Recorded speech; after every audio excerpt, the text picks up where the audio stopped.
C'est parti pour davantage de vocabulaire sur les graphes. Donc, dans les graphes orientés, nous avons des sommets et des arcs.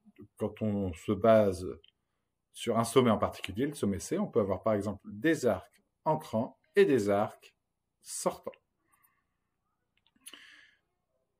Donc, à travers les graphes entrants, on va avoir des prédécesseurs, et au contraire, sur les graphes sortants, on va avoir des successeurs. L'ensemble des prédécesseurs et des successeurs forment les adjacents. Dans un graphe dit complet, tous les nœuds sont adjacents. À partir de A, je peux rejoindre tout le monde. À partir de D, je peux rejoindre tout le monde.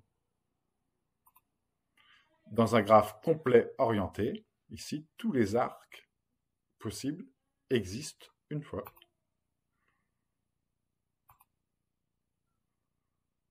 Cas particulier ici, vous voyez, entre A et B, les arêtes sont doublées.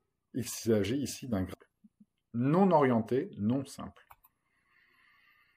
Ici, un graphe orienté simple. Et dans ce cas-là, une petite particularité ici, on a doublé, enfin j'ai doublé les arcs de A vers B. Et il s'agit ici d'un graphe orienté non simple. Là, on a un graphe complet.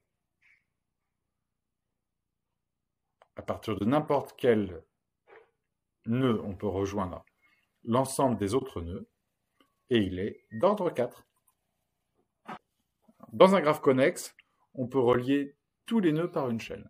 Au contraire, dans un graphe non connexe, on peut avoir une ou plusieurs séparations entre les différents nœuds d'un graphe. Une chaîne eulérienne est une chaîne particulière qui contient toutes les arêtes et pour laquelle on va passer une seule fois par arête.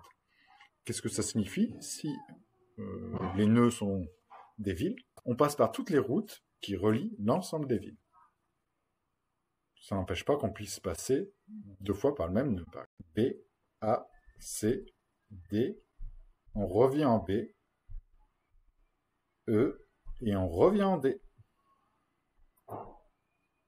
Alors, quand est-ce que c'est possible d'avoir une chaîne eulérienne? Seulement dans un graphe connexe, et seulement si il existe soit 0, soit deux nœuds de degré impair.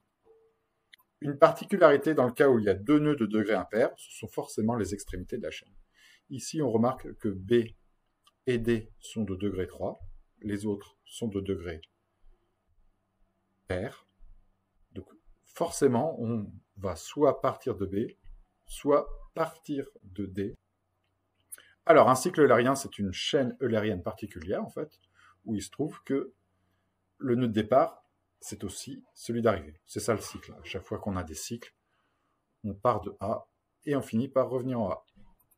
Démonstration A, C, E, B, D. On revient en A. C'est eulérien, on a emprunté toutes les routes. Alors, le cycle eulérien, c'est possible. Si et seulement si, on peut former une chaîne, avec les mêmes conditions que précédemment. Mais c'est encore plus restrictif parce que là, c'est possible seulement si on trouve uniquement des nœuds de degré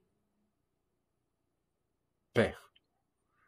Les nœuds de degré impair sont interdits, contrairement à ce qu'on pouvait faire dans le cycle eulérien.